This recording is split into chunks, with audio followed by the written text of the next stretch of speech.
No reveal today, strangely enough, from Bandai. Plenty of theories and people being really weird about it, but we muddle through. GD06 reveals might be starting up again soon, so I want to take a moment to do a prediction video of what may come. 0079, Zeta, Seed, Gundam 00 Season 1, and Wing are all firmly done. At least with their original iteration. These new starter decks may be pushing some retrains or unseen units to the forefront, though GD07's distribution information specifically says it'll provide support for these starters, so I'll guess if 6 supports them too. Lots of little things, one-off units, and whole factions are still missing.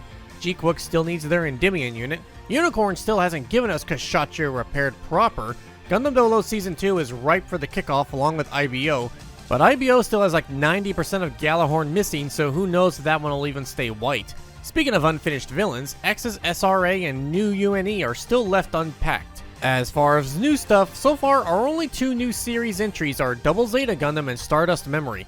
Double Zeta will see the return of the Aug in red, so expect them to shift towards effect damage or tons of direct combat. I really hope they ditch the base reliance because that essentially killed Aug's first iteration in GD02.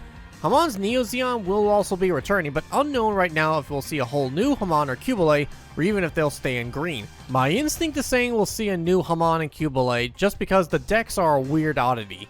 Especially since ST13 Hamon's deck isn't really Neo Zeon on the whole. Now we get to see all the wacky units and even wackier cyber new types. Stardust Memory is a bit of an odd duckling to place in some ways. They have the opposite problem of War in the Pocket where they only had one Federation pilot versus a team of Zeon pilots. Now we have a team of Federation pilots versus one Zeon pilot.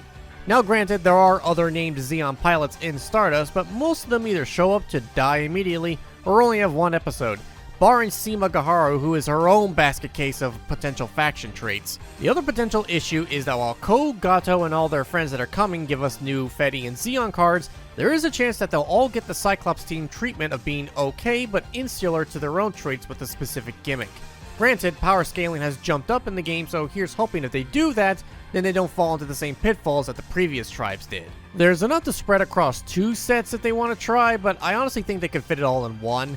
Bandai seems to really like shoving the giant mobile armors into rares, so the Dendrobium and Nui ZL can fall into that slot easily, though they could just as much become LRs in GD07. Seed Destiny may finally finish out with the inclusion of the Infinite Justice and Legend Gundams, now officially confirmed to be happening.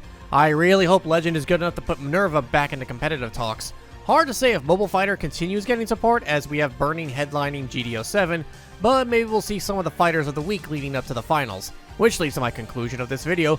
Bandai, please give us Tequila Gundam. Stop holding him hostage, I beg.